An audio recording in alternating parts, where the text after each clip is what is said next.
शुरुआत होते ही experiment lab दिखाई जाती है जिसमें नीचे एक आदमी खड़ा दिखाई देता है। वो कुछ लोड कर रहा है और हाथ पटकते हुए कहता है, अरे नहीं, मेरे सालों से इकट्ठा की हुई 5 एलिमेंट्स की स्पिरिचुअलिटी पूरी तरह बर्बाद हो गई, जो कि वांगलिंग की स्वॉर्ड ने की थी। याद होगा एपिसोड 1 में। तभी पीछे से एक लड़का आता है और कहता है, लॉर्ड स्पिरिट एम्पर, इसका संबंध कल के में हुई तबाही से है। वो गुस्से में कहता है, ये तुम मुझे अब बता रहे हो? वो कहता है, सिचुएशन प्रोसीजर के हिसाब से खबर दी जाती है। तभी वो गुस्से में कहता है, ये बेकार प्रोसीजर किसने बनाया है?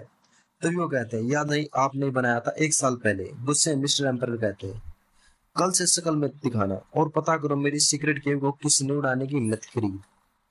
तभी एक दूसरा लड़का एक लेटेस्ट रिपोर्ट लाता जो कि संघाई फर्स्ट प्रिजन के खबरी ने दी है। उसमें फोटो है जो कि वांगलिंग और उसके डैड की है। तभी वांगलिंग के डैड का कमरा दिखाया जाता है जिसमें पेपर बिखरे हुए परेशान होकर कंप्यूटर पर कोई न्यूज देख रहे हैं, जिसमें नोवेल के टॉप पर कोई दूसरा है जिसमें वो टॉप पर नहीं रहते हैं। तभी वो लेजी होकर चेयर पर लेट से जाते हैं और कहते हैं, मुझे इंस्पिरेशन ही नहीं मिली। तभी उनका वॉइस मैसेजिंग होकर प्ले होता है और आवाज आती है, तुमने आखिरी बार अपडेट दी काफी टाइम हो गया है और नई बुक की आउटलाइन कब खत्म होगी? ये खबर सुन वो परेशान होकर सर पकड़कर खड़े हो जाते हैं। दरवाजे के बीच से वोंगलिंग, उसकी मम्मी और फ्रॉगी देख रहे हैं। तभी वीडियो कॉल पर एक आदमी कहता है, इंस्पिरेशन खत्म, जरा खुद से पूछो, तुम ढंग से लिखी भी रही हो?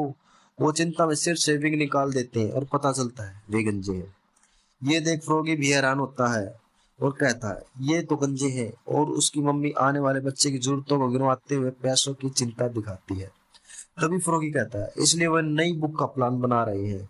मम्मी कहती है, कोई इंस्पिरेशन नहीं है। तभी वोंगलिंग रूम में जाता है और पापा के कंधे पर हाथ रखते हुए कहता है, ये सब मैं संभालूंगा। और वो अपनी इमोर्टल पावर इस्तेमाल शुरू करता है, लेकिन उसके पापा उसे रोक देते हैं और कहते हैं, मैं इस घर का हेड हूँ, मुझे इसे हैंडल करना पड़ेगा।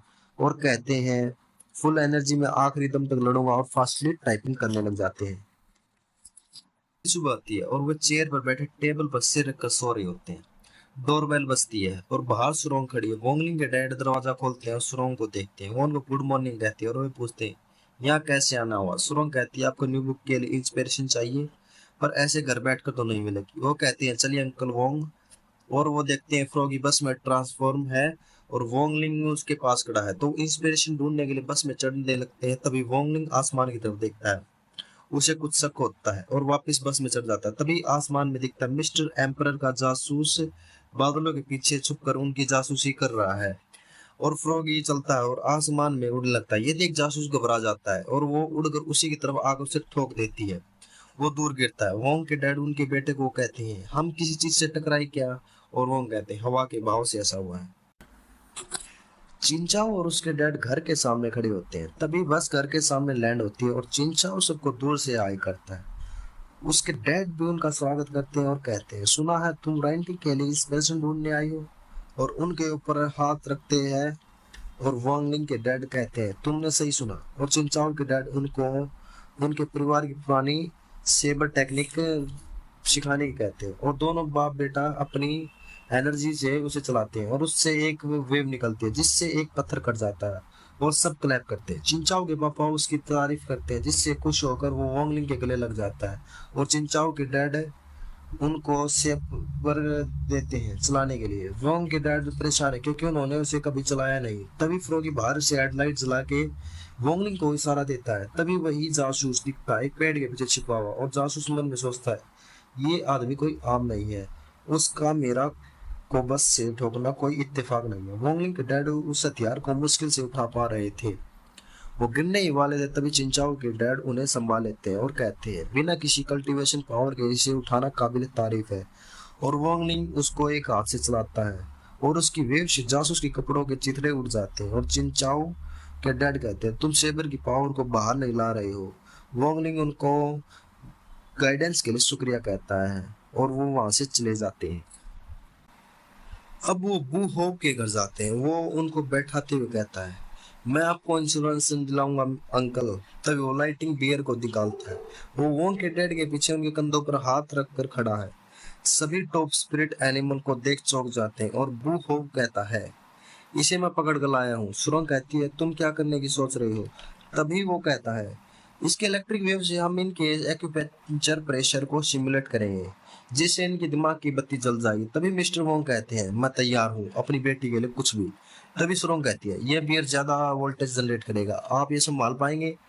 तभी वो बियर बेबी को उनकी गोद में रखता है और जो उनको जोर से बिजली के झटके देता है। वो कहते हैं कुछ दिमाग खुला है, अब मैं और झटके खाऊंगा। तभी बियर उनको उठाकर दिखती है और वो कहते हैं प्लीज आराम से। तभी वो हो के घर की छत पर जासूस दिखता है। वो एक सुराग से देखता है और बेबी बियर को उठाने की सोचता है।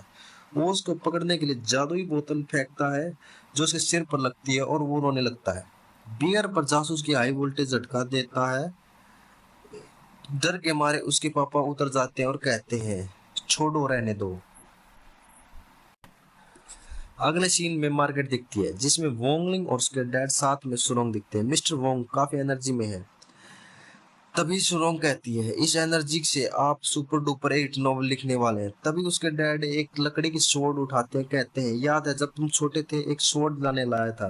तभी वोंग की स्वॉर्ड स्पिरिट निकलती है जो कि शौक में है और एक लड़की स्वॉर्ड स्पिरिट से कहती है इतने लंबे समय के बाद तुम मुझको मिल ही गए, और अटैक कर देती है। वो वोंगलिंग स्वॉर्ड के मयान की स्पिरिट है।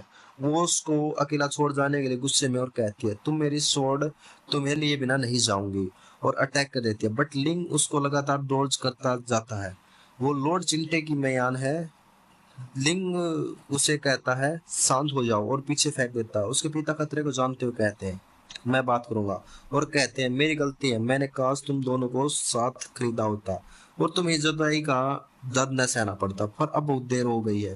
तभी किडनैपर अपनी पूरी टोली के साथ मिस्टर वोंग की मारने पहुंचता है और मिस्टर वोंग कहते हैं जिनके तुम्हें कभी भूली ही नहीं पाई। तभी किडनैपर्स उसको घेर लेते हैं। तभी उन जिनके मयान के साथ एक हो जाता है और वे दोनों नए रूप में ट्रांसफॉर्म हो जाते हैं।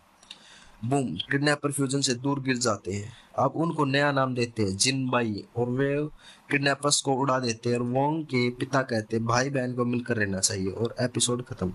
तो आपका कौन सा करेक्टर पसंद आया, और अगले एपिसोड के लिए कमेंट करें, लाइक शेयर एंड सब्सक्राइब।